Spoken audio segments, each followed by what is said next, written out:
Welcome back to Great Day. Okay, if you're looking at these two people right now, here comes, wait. Are you thinking, okay, is that Bobby Ewing and Helene Beasley? You're not wrong, but it's not Dallas and it's not The Office. It's Patrick Duffy and Linda Purl. They are both accomplished actors, but they are rising to a new occasion. It's a 70-year-old family sourdough starter that launched Duffy's Dough and a mission to fight hunger. Good morning. Good morning. Oh my gosh, welcome. It's like a slice of my life just showed up here, right? All right. Before we move on with Duffy's Dough, let's talk about how you two first broke bread. Oh, I like that. I also like that rise to the occasion. Yeah, very good. I got plenty for you. Okay. We met, our lives were sort of crisscrossed. I came west after that. Yeah. We met in 1980 initially, and then met again 20 years later, just sort of crossing in the halls of television as you do. And then the third meeting, 20 years later, again, what does that make us? 200 years old? Something like that, yeah. It stuck. Yeah. So, and we started Zooming sort of nightly over COVID, and after about 3 months of that, Patrick heroically got in his Prius and drove from his home in isolation in Oregon to my home in isolation in Colorado, and that was kind of that. I ran out of gas and never went back. They never went back. All right. We were just talking right in that commercial break about kind of how TV and what TV was back in the day, where the family truly was gathered around the table, and there was your. And I remember I was a radio, television, film major, so I remember when they said, okay, soap operas, because in college we would like arrange our classes around like All My Children and all that type of stuff, right? Sure. Yeah. And then I remember somebody had this idea, not only stay-at-home moms are obsessed with soap operas, let's try it in prime time.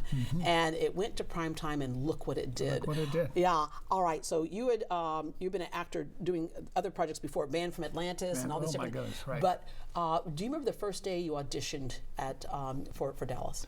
Yeah, but the odd thing is I didn't audition for Dallas. Oh. It's one of those rare things. I was just given the role, straight up for Wow. it. Yeah. I'd done Man from Atlantis, and the producer of Dallas had just finished producing a show that was done next door to where I was doing Man from Atlantis.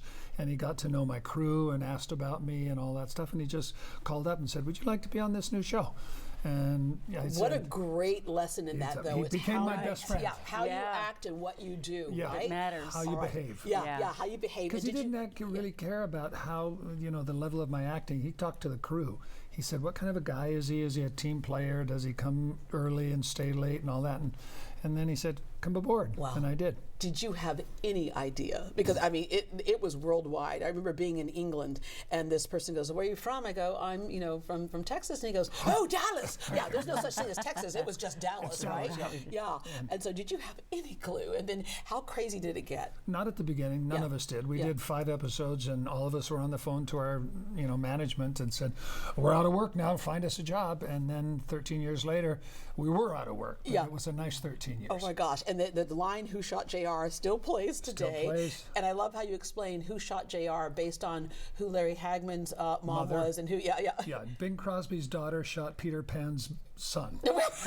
That's a headline there. All right, Linda, you were also a big slice of our life. Happy Days, Fonzie's girlfriend, Ashley, Matlock. You played Pam's mom on The Office. When did you first get interested in acting? Oh, it was in mother's milk. My parents were in business, but they were theatrical, so it's what we did. We did play readings. We had, theater people staying. So it was meant to be, and it was fun right from the get-go. Yeah.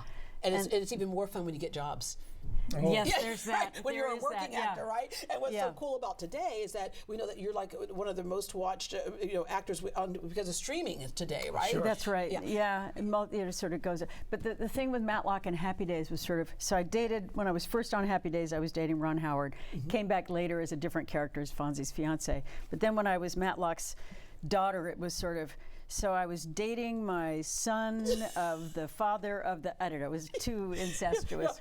Things At are least happening The with the Office characters. was a clean You have to keep slate. up with yourself and the characters, Right? Yeah. Oh my gosh. Okay, let's get to Duffy's Dough and how that came about. And it's not just a great food product, but it also shows a part of your heart and your philanthropy. Well, it came about literally for that second part of your introduction there, is that Linda and I have been working for 50 years, and we thought, what do we do, from now on that makes a difference? And a friend of ours introduced us to the word legacy portion of our lives. And so we sat around and thought, and my family was gifted this sourdough starter in 1952 in Alaska, and it's been in my family for over 70 years. Yeah, where did it come from? Yeah, from Alaska. And apparently with the gold miners during the Alaska Gold Rush. Okay. So my parents moved us for 2 years up to Alaska, and that's when we got it. And then I started using it in its pure form, when I got out of college, basically. And then when Linda and I met, I was trying very hard to impress her, so I started baking and doing all that stuff. And we sat down one night over a bottle of wine and said, what are we going to do that makes a difference? And we thought, well, let's use Paul Newman as our guiding star. Right, because he had the popcorn, right? Yeah. And Newman's Own, and he gives his profits away. And we thought, let's do bread because of the sourdough, but let's do charities and all food-based charities. Yeah. But let's give away. And there's something about bread. 100%. I mean, bread is Absolutely. every culture has it in the whole Absolutely. bit. Like baking bread. Yeah, all of that. Yeah. Sitting down to a table with the family, and we started in our garage making this thing, never imagining that we could come to this level, which we through wouldn't the have done kindness through of Kroger. Yeah. We wouldn't have Kroger's done it. mission. Yeah, and tell us how that partnership happened. Well, Kroger it's who we wanted to be with, because they not only do they have great product, but they're profoundly charitable, and they have a loyalty program, and you're loyal to Kroger and Kroger's loyal to you. For instance, with our products now, for the next week or so, it's on sale with your loyalty card for $3.99, and especially I think in the holiday season, we all want to be making a difference, and so if you buy the bread, you can't. I was gonna touch a piece and taste it, but No, please do. You want it with a little piece of bread? yeah, here we go. Or some oil. Or some oil or something. Oh, I was just gonna. You guys just talk amongst Yeah, yourselves. talk about yourself, because Deborah's gonna eat. Y'all see me really eat don't. before But here. you can, it's a way of giving back by through hopefully purchasing. Well, that's the thing. We hope to. It's a family tradition for us, and so we're hoping to earn our way into expanded families, especially over the holidays. And we didn't do this work, but they've put together a lovely display here. So this is with oils, and this is with charcuterie board. So it's a pretty elastic taste. Not that it tastes like elastic, but it can go from sweet to savory, from French toast to evening flavors, and it's But every fun. time you buy one, you know that you're contributing to solving the problem of food scarcity in the country. And literally 100% of our profits go into the charity. Yeah, and it's not like you just give to a sight unseen charity. You take part in it. I was going to lick it off. Yeah, I'm not wasting a crumb, right? But also you go and you meet up with those charities. You take part in what they're doing. We do. That's been a real education. We thought, it was an idea, and then you write it down, and that's something, but then it's just words on a piece of paper. But now that, and in Houston, we'll have a chance to do so too. Tomorrow we're going to Interfaith Ministries and be with Meals on Wheels. We'll get to go out and deliver some meals. So now we're meeting real people for who these various charitable arms make a real difference. It's not only food, it's the community, the connectivity.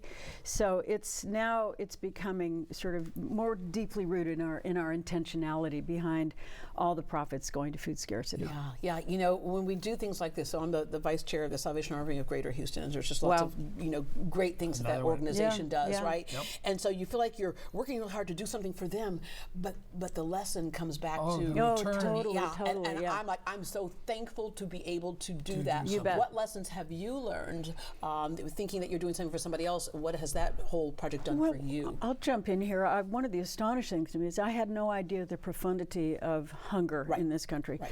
Specifically for Houston, it's the most poverty-stricken city. At the same time, we're one of the cities. richest cities in the nation, right? Yeah. We also deal with that. So people forget about that, because in the face of our industries and number one in energy, number one largest medical center in the world, disparity. in the face of that, we forget that there's the other side of that. 1 in 5 child goes hungry in America. 1 in 7 citizens goes hungry. I mean, it doesn't make sense, and so but it's a solvable problem. At least we'd like to think so, and so we're especially. Go ahead. The return in terms of the difference between this and our show business life is that you do this strictly for the good of what that product is going to do. And when you're working on camera, you're working for yourself, and it's your income, and it's everything. Right. This has been an eye-opening experience that everything we do, We don't expect anything in return except Yeah. more money to give to charities. And can I say period. thank you so much? And I'm also going to add, this bread is really good. Oh, It's good, Yeah, it's, good. yeah, it's nice and like it's like it's not tough and it's just it's Well, really nice that you it's take really and good. bake, you know. Yeah, You just take yeah. it home, put it in the Take oven it, for bake 5 it. minutes. There you go. Have breast, There are 5 different Fresh baked bread. varieties there of bread, and so anyway, try them all. Yeah. Okay, you two go together like peanut butter and jelly.